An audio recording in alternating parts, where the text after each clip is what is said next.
So, what if the world order that we've all known for pretty much 80 years is already, well, gone? Today, we're going to dig into that exact idea, but through a really interesting lens.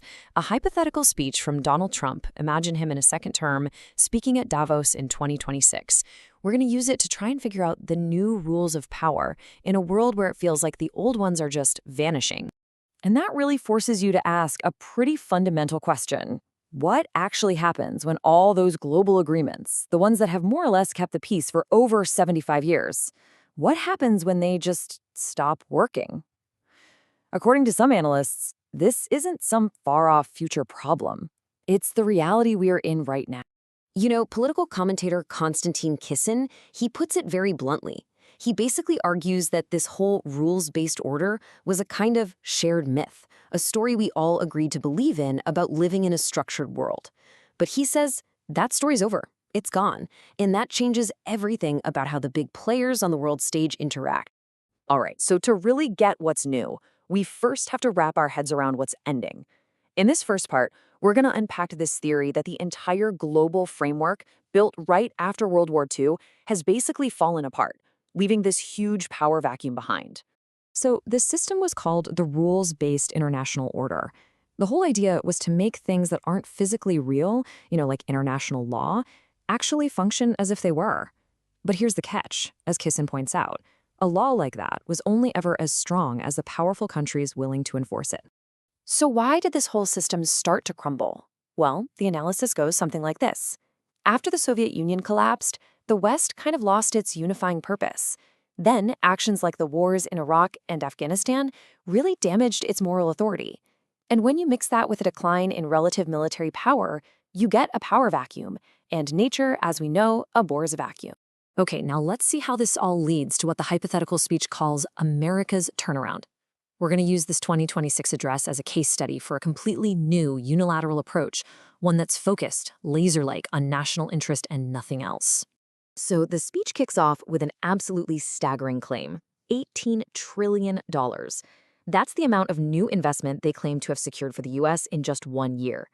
It's a number that's meant to sound totally off the charts, the first big pillar of this new economic doctrine. Right after that, another bombshell, a projected GDP growth of 5.4% for the fourth quarter. Again, it's a figure presented as way beyond what any expert thought possible, designed to paint this picture of a supercharged, revitalized economy. And to top it off, a claimed 77% cut to the monthly trade deficit. See, taken together, these three numbers are meant to make a very specific argument that a historic economic miracle has happened, and it happened precisely because all the old rules were tossed out the window. And this slide just lays out that shift perfectly. I mean, look at this. On the left, you've got the old way of thinking described in the speech. More spending, open migration, a flood of imports. And on the right, the new doctrine.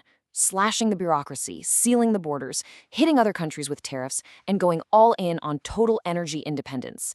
It is a complete U-turn from the old globalist playbook. So, if the economic rules have been totally rewritten, what does that mean for security and our allies?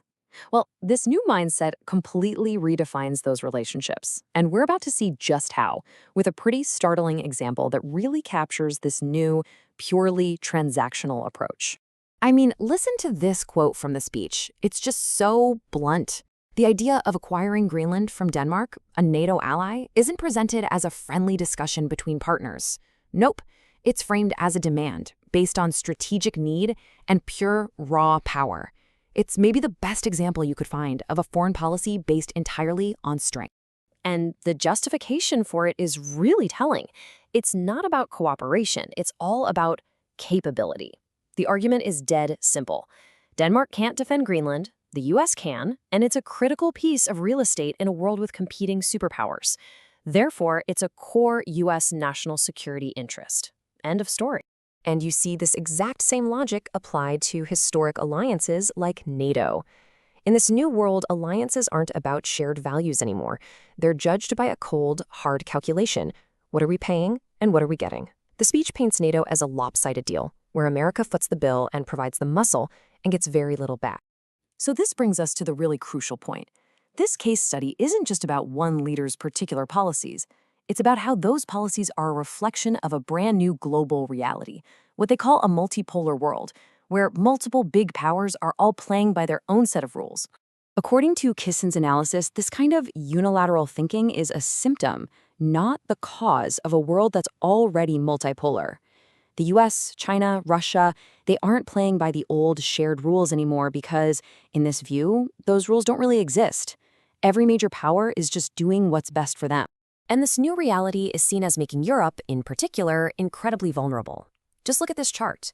Conceptually, it shows that while Europe has just a fraction of the world's population and GDP, it's responsible for a huge majority of global welfare spending. In a world now defined by raw strength, critics see this as a sign that Europe has become, as the analysis says, comfortable and lazy. So, what's the bottom line here? What does all this mean for us? Well, first, international law is basically a suggestion without a superpower to enforce it. Second, national interest is now openly put way ahead of global cooperation. Third, your security depends more on your military might than on any piece of paper.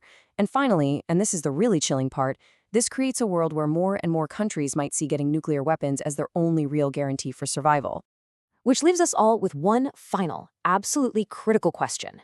As the old order fades away, a new one hasn't been built to replace it.